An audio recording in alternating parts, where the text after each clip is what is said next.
Somewhere beyond the recesses of time and space, two podcasters are set adrift in a machine, picking up transmissions of movies that are forgotten but not gone.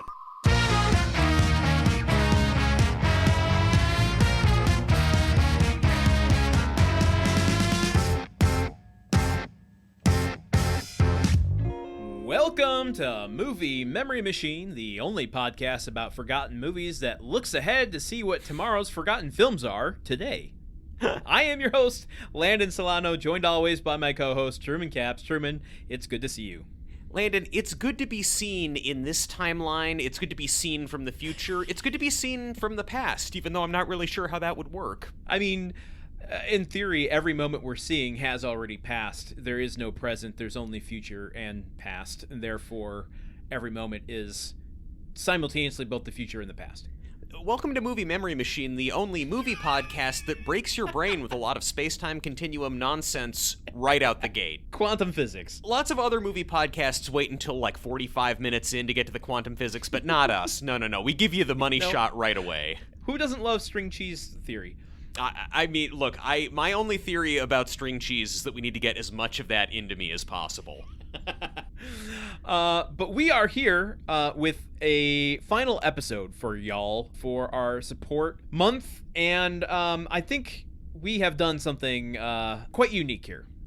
Fully unprecedented. We've talked about movies on a podcast. Both of us, men, doing it too.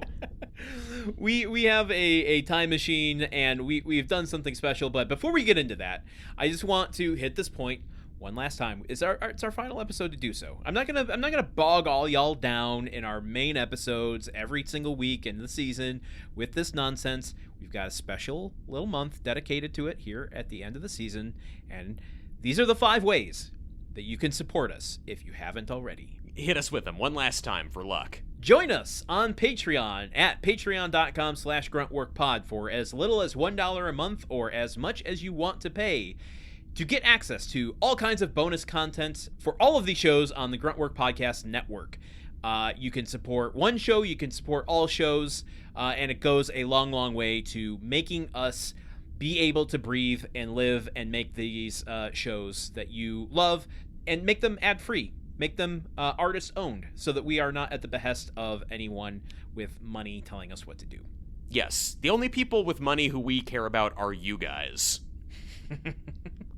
The second way you can support us is by leaving us a rating or review on Apple Podcasts specifically, even if you don't listen there, or leave us a rating wherever you listen, because it does help the algorithm push us in front of new listeners, and we really appreciate that. If you have kind things to say, please drop a line in the reviews. If you just want to rate us, go ahead and do that too. Yeah, and if you have bad things to say, write them down on a piece of paper and chuck it into the Grand Canyon. Trust me, we'll get that feedback as well. The third way that you can support us is to follow us and subscribe to us on all of our social media platforms. We are all over the internet. I don't know how active we are there, but we are active, at least on YouTube and Letterboxd, which you can find us at Movie Memory Machine or Movie Memory Pod. If you subscribe to us, that just generates more exposure to us to new people, so we need those numbers. It helps us look good to get guests and get other people engaged in the show, so please follow us at all those places. Yes, please do. Take a look at all of our hot takes on movies and all of our hot lists of movies. The fourth way, and probably the most important way to support us, is to tell someone about us. Yes, I'm talking one-to-one. You telling one other person. And how you want to do that, I'm not going to tell you. But, there's lots of ways. You could text someone. You could email someone. You could write it on a piece of paper and throw it into the Grand Canyon. Maybe someone at the bottom of the Grand Canyon will find it and open their phone, and instead of seeking help, they'll go, you know what? I want to spend my last hours listening to a movie podcast. I want to get a taste of what hell is going to be like. Lying here in the boiling hot sun listening to Movie Memory Machine. Word of mouth recommendations are the most valuable way of spreading the word. So if you can do that to one person, multiple people, we really appreciate it. Thank you, thank you, thank you. The fifth and final way that you can help us support the show is by joining our Discord. Yes. This used to be a Patreon exclusive bonus, but now we have opened it up to everybody. In this world of chaotic social media, We want to create a bastion of hope, a positive film discussion forum. And we are trying to cultivate that over on the Gruntwork Podcast Network Discord. So go to our website, moviememorymachine.com, to find the link to get to our Discord, join it, and don't be shy. Jump in the discussion. Jump right in. There are no trolls. The closest thing we have to a troll is me, and I stay under my bridge most of the time, so you have nothing to worry about in this online space. You did say you were going to cyberbully anyone who sent reminiscence back to modern memory. And you know what? I retracted that statement. We've been to the future, Landon. The least you can do is look into the past and remember what I've said about it. Oh, okay. Well, good segue. Why don't you tell everyone what we have assembled here for our final episode to submit to the machine? Yeah, so to fulfill our quota of episodes and really close out Support Month strong, we took a little jaunt forward into the future. We want to know as much as the rest of you, what is Season 2 of this show going to be like? What movies will they talk about? So we listened to all of the episodes, we binge listened to them, I folded so much laundry, it was really great, and we clipped out all the bad parts, and we just brought you a little taste, a little sampling of some of the nonsense that the machine has in store for us next season, and I think it's pretty great. Yeah, I am, I think, always going to be in favor of stealing the effort of future me so that current me doesn't have to do anything. I think that's very true to us. Like, I don't know where I'm going to be in the future as a human being, but I know that I will still be lazy, so future me appreciates this. And you know what? I don't feel bad about it because I know that future me is going to then steal from future me, and the pattern, just repeats itself. We're just kicking that can down the road, and in deep space, there's no friction, so that can just goes on forever. That's what you call life. So, shall we get into sharing some of these cool, tasty tidbits from Season 2 that people have to look forward to? Roll that beautiful bean footage. At one point, Josh Hutcherson holds up the book showing, like, yeah, that vampire on stage looks exactly like this vampire in this old-ass book. Yes. And, you hear other vampire stories about, like, there's this really infamous, it's not a vampire story, but an immortal story in one of the Sandman comics where he has to, like, every generation or so, has to, like, kill himself off, go to another place so that it doesn't look like he's not aging, and then come back later as a descendant of the person. But as a vampire, like, at a certain point, like, you can't even do plastic surgery on yourself because of your healing powers. You're always going to look like yourself, especially now with, like, social media and cameras everywhere. Like, I mean, don't camera lenses rely on mirrors to some extent, though? Somewhere in the mix, isn't there a mirror? So maybe that's your get out of picture free card, is like, if you're a vampire, you never show up in a picture. Well, this brings up an even better question. So back in the day, could an artist do a painting of someone? Like, could they be sitting for hours painting a vampire and then suddenly walk away from it and the vampire's not in the photo? It's just like an invisible man in suit of clothes sitting in midair. I mean, I don't know. I kind of prefer the idea that, like, that's the one loophole. Like, painters are a big issue for vampires. Like, vampires can't go to Santa Monica Pier and have their caricature drawn because then there'll be, like, evidence of them and them not aging. Like, you had a gigantic chin and massive ears for 50 years. Nothing's changed. You must be a vampire. Whenever James Gandolfini starts yelling at someone, it makes it kind of hard for me to have a good time because I'm mainly used to James Gandolfini yelling at someone in one very specific kind of show and one specific sort of context. He's got range, man. This is Beardolfini yelling. Oh, yeah, I know it's Beardolfini. I'm reveling in it. It's just that, like, seeing Gandolfini in a domestic setting where he's the daddy and he's yelling at his wife who has fucked something up and made him angry in a way he doesn't fully understand. It's like, this is just a little too close. I'm sorry. I'm trying to buy into the character you've masterfully created, but right now I'm just waiting for you to grab a baseball bat and, like, is Ben Affleck gonna die? Ding, ding, ding, ding, ding. Truman, you just won the jackpot because you listed one of Google's top 10 all-time Google searches, which is James Gandolfini is daddy.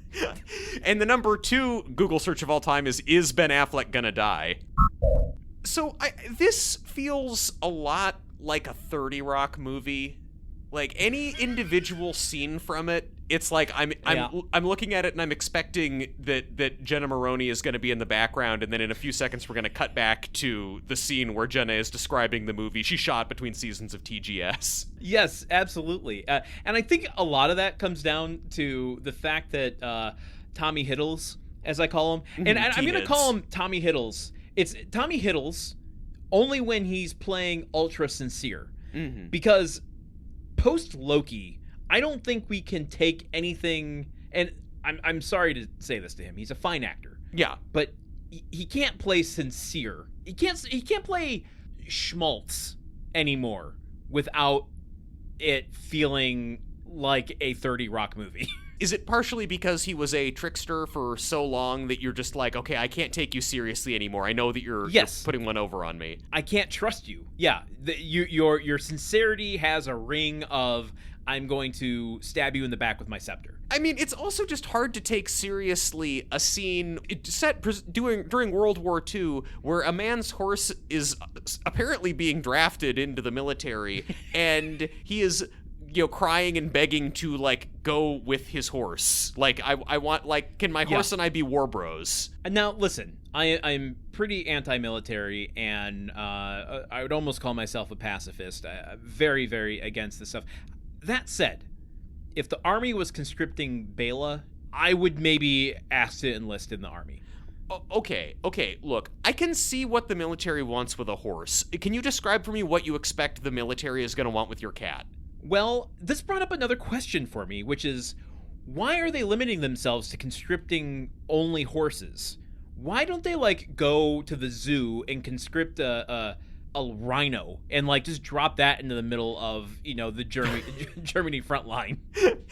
And you're fast approaching, why don't they make the whole airplane out of what they make the black box out of, levels of military analysis here. What I would do if I was a general is I just take wild animals and I just drop them behind enemy lines, because who knows what's gonna happen. This is what happens when you get the G.I. Joe era marketing directly to kids and merchandising directly to kids, and you get the military subversion of that, the indoctrination I had through G.I. Joe mixed with battle beasts. That's where my brain goes. You're gonna make me want to throw a rhino in the army.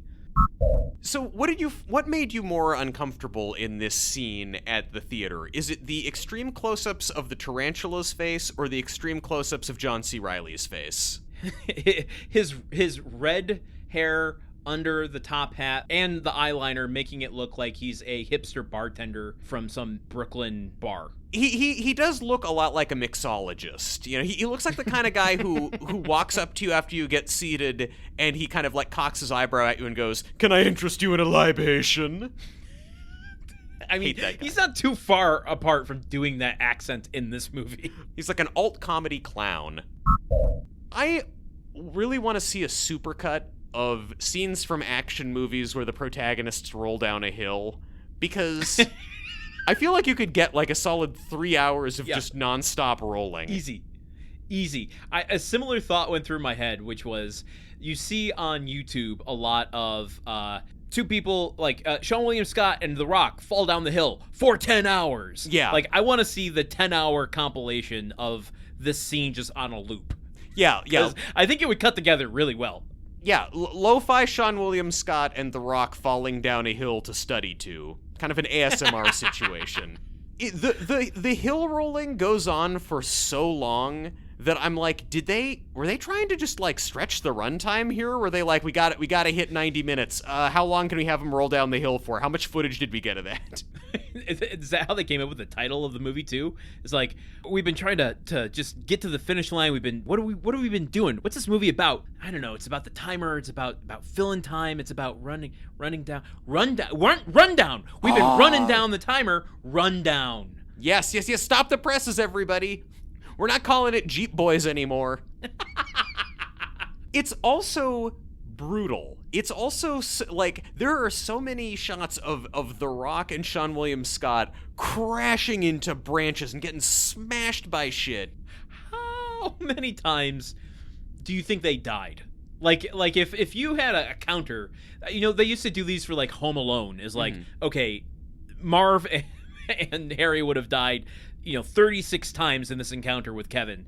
How many times do you think The Rock and John Williams Scott die going down this hill? I mean, I can't even imagine. All I can guess is that they both got, healed/cursed by that guy from the Green Mile, so they're incapable of dying, and it's just like every single thing they hit, it kills them, but then they just are resurrected immediately just to hit their head on another rock or branch. Oh, man. What happens when The Rock meets a rock? Forget the hard place, it's just The Rock meets The Rock. Yeah, it's an unstoppable rock meets an immovable rock. Without a doubt, 100%, Justin Long fits that pickup artist vibe to a T.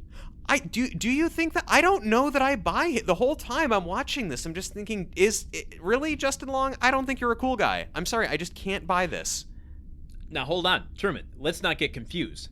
I said he fits the pickup artist community, and you said I don't think he's a cool guy. I don't want to... I don't want to make the correlation that the pickup artist community are cool guys. But Landon, of course they are. They wear funny hats and treat women like shit. What's cooler than that? This character seems like he teaches a class for how to pick up women at bars. This character gives me really, really intense, I watch The Matrix every night vibes. To the point where he thinks he can see through The Matrix. Okay, now, point of order, Landon. I watched The Matrix quite a lot growing up. Do I give you those vibes? Do I come off like a creep? Not anymore, but I didn't know you then. I also watched The Matrix a lot at one point in time in life, and I'm sure I gave those vibes off to people. So Justin Long is, what he's doing is he's holding up a mirror to us in a way that makes us both very uncomfortable. I'm just trying to put myself in the situation where I have a horse, and I am picking a name for that horse, and I decide to name my horse Joey. Like, that's not a horse name. That's a person name. What are you doing? Careful there. Bela is a real person name. Yeah, but my dog growing up was named Jessica. I mean, okay, that's kind of weird to name a dog Jessica. Look, Bela is a name for like a weird person or like a normal name for a pet. Joey is like the name of like your Uber driver or something like that. It's like I don't know. I mean, you have to see what fits the animal. Maybe we don't know enough about this horse. Maybe it is a Joey. Maybe it is particularly the kind of horse that would beg and plead you at lunchtime to trade your Ecto Cooler for his fucking Capri Sun. That's not a trade I'm gonna take. I'm sorry. I'll get that Capri Sun sprayed all over me, but I'm not gonna give in to Joey. So if you're saying that the name kind of finds the horse or whatever like that, like then what you're saying is that there's all these horses that are running in races, just running around in circles, that have the wildest, most batshit insane names, Seabiscuit, Pie-O-My, whatever, the crazy shit that they name horses. Yeah. I basically named the most famous racehorse of all time in Tony Soprano's racehorse, so it shows how much I know about the sport. But then the horse that they make the whole dang movie about is named Joey. This suggests to me this is the most boring horse in the world. I don't know. Have you seen the movie Seabiscuit? 3 words that are maybe the most important words in the English language. And I say this as a vegetarian. And those 3 words are, but there's ham! That is the national motto of Spain, by the way. Yeah, so that's how they're trying to get this Christmas back on track. Is just like, look, never mind about the fact that there was some weird porn created by one of your hosts up on screen that we've all looked at. Let's just all go back to dinner and kind of forget about it. Put it aside. There's a honey baked ham that can cure all of this. I mean, have you ever had a cured ham? It can cure all. So something that I did to get myself through a lot of these scenes is I noticed that when Justin Long is kind of in profile and he's looking away from you, with the suit that he's wearing and kind of the haircut he's got and the length of his hair, in profile he looks like John Mulaney. So I like to kind of look at those scenes and then pretend that John Mulaney is in the movie and then pretend that it's a better movie. Try it. This movie, the ensemble of this movie is so of the year it was made. And if this movie was made in 2025, John Mulaney would be playing this character without a doubt. I mean, maybe if this movie was made in, like, 2021, he'd be playing this character. I feel like John Mulaney is a little edgier now, and he can't be this kind of guy. Or does that make him the exact type of guy to play it? Because if we're doing the remake, it's got to be the gritty reboot. Yeah, exactly. It's super violent and shit, right? Or how do you know he's into you? He does his hits right in front of you. He does his hits right in front of you? Oh, well, I guess, in my brain, he was a hitman. And that's how he's showing that he's into you, is by doing his hitman hits in front of you. Oh, I see. Okay. I didn't explain that very well, but I had a whole world built out in my head. I know. I love this. I'm sitting here trying to think, like, wait, so he's doing, like, is this a stoner comedy? He's doing bong hits right in front of you? Or... This is how you know that Billy Joel is really into you, because, like, the minute he meets you, he's doing Italian restaurant.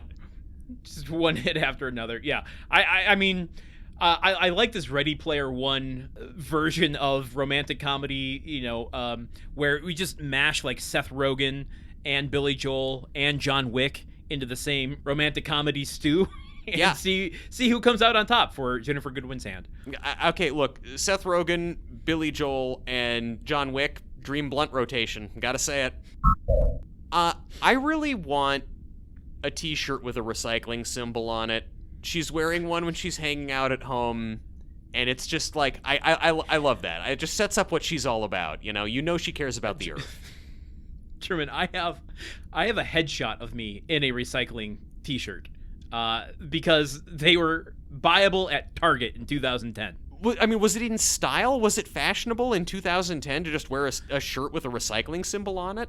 Again, I'm gonna repeat what I said. I was wearing a recycling t-shirt in a headshot. So your question, was it fashionable? I mean, well, look, are you saying that's the reason that your acting career never really took off? People looked at it and was like, "Oh, this guy's probably a model already." I mean, look at his flawless fits. You were trying to audition for all of the Koch brothers movies, and they were like, "Look at this environmentalist. He believes in recycling. No, thank you." Kirk Cameron, call him up. I did appreciate that this is maybe the only time in film history that The Rock could have had a stunt person. Yeah. He's not so swole here that literally from a distance his body is unmistakable from anyone else's. Like, this is just a dude who looks like Liev Schreiber in a suit falling down a hill, standing in place of The Rock. You know, in some of these scenes also, I think it may be a mannequin who looks vaguely like Liev Schreiber falling off of a cliff. Very, very true. Do we think The Rock is good in this? Are we enjoying The Rock? Is he better in this than he has been in the past 10 years? I'm going to say yes, for one specific reason, which is I don't think he has the confidence of a stage actor yet. Mm-hmm. He has the confidence of a live action actor, but his nervousness or his, like, rough around the edgesness of this makes him more appealing to me than him in 2025. I would agree. I almost feel like today he has less confidence, simply in that he is now so conscious of his brand and what he's trying to be, and, like, what he represents in his social media empire, that in the movies that he's in, you don't get this sense of he could do anything, he could be anything. Whereas in 2003, yeah, he's just excited to not be wrestling at the moment. But he was wrestling at the moment as well. He's not literally wrestling in the instances where they're filming him for the movie. That's what I'm saying. I don't know. I think he was in a pretty tough grapple with that tree as he was going down the hill. Okay, actually, is the tree the heel in this case? Well, you know what? Cars have bodies, and that car slammed him in the water. So, technically, that was a body slam. Oh boy, we're gonna have some good times, aren't we? Wasn't that a blast? I guess so. I didn't realize you got so much of a kick out of that. Oh my god. I mean, hey, look, Landon, we're both only children. If there's anything that we truly love, it's listening to the sound of our own voices and laughing at ourselves. I'm not sure if I'm ready to admit to that yet, but okay. I listen. We've got nothing but time. Well, let's go forward to the future when you're self-actualized enough to make those observations. All right. Well, listen, we're going to see all of you in season 2, and the only reason that we can do that is because you have supported us the entire way. And just going to hit this one last time, because it's the last opportunity we have this season to do so. There are 5 ways that you can support us if you aren't already. 5 ways. Do you remember what those 5 ways are, Truman? Okay, the first way is... I actually wasn't taking notes, and I didn't come to class all semester. I just don't want to get them out of order. Okay, all right. Number 1, join us on Patreon at patreon.com/gruntworkpod. For as little as $1 or as much as you want to pay, it helps to keep the machine flying, and you get access to all kinds of cool bonus content. The second way. The second way. Oh, wait, I know this one. The second way is to rate us on Apple Podcasts. 5 stars, and leaving a review is even better. But if you don't want to leave a review, just give us 5 stars, and if you want to give us a bad rating, don't. And even if you don't listen to us on Apple Podcasts, still go rate us there and rate us wherever you do listen to podcasts. That goes a long, long way to helping find new people. The third way that you can help support this show is to... like, follow, subscribe on social media. We are not active everywhere, but we are available everywhere. Yes. But the places that we are most active are on YouTube, so please subscribe there, and on Letterboxd, so please follow us there for all kinds of cool lists that we put out for every episode. It's just like High Fidelity. Okay. The fourth way that you can support us, and maybe the most valuable way, is telling someone about the show one-to-one. Text them, email them, open it up in their podcast app for them. Just let them know whatever way you can about Movie Memory Machine, because a word-of-mouth recommendation goes the longest way to actually getting someone to listen. Yes, your recommendation is stronger than any ad space we could buy. The fifth and final way is to join our Discord community, which used to be a Patreon-only bonus, but now is open to everybody, and you can get access to our server at our website, which is moviememorymachine.com. Join us for positive film discussions in this chaotic world of social media. Join the community so that we can do cool stuff in the future. We really hope to see you there. Thank you so much. We're always glad to have more people in the community to just kind of shoot the shit with about movies, because we don't do enough of that on the show. And with that wraps up season 1, and we move into season 2 with the support of all of you. Thank you so much for listening. Well, first, yes, thank you all so much for listening. Truly means the world to have fans, to have people who listen to this, to have people who enjoy it enough to think about it, talk about it, and agree with or disagree with our ridiculous verdicts on these movies. That being said, Landon, you gotta hold your horses. You're saying we're moving on to season 2. We don't know yet. We haven't submitted this final episode to the machine to override the sequence that is trying to send us back in time to Operation Fortune. What's that, like, the secret? You put out what you want into the universe and hope it comes back to you? That's I'm positive thinking here. You have a lot of vision boards set up around the machine where you've got pictures of different movies and not just us being forced to rewatch all of season 1's movies. Exactly. All right. I guess submit it and see if the machine accepts this as our bonus episode so we can go into season 2. All right. Well, okay, this is the moment of truth, everybody. Fingers crossed, and...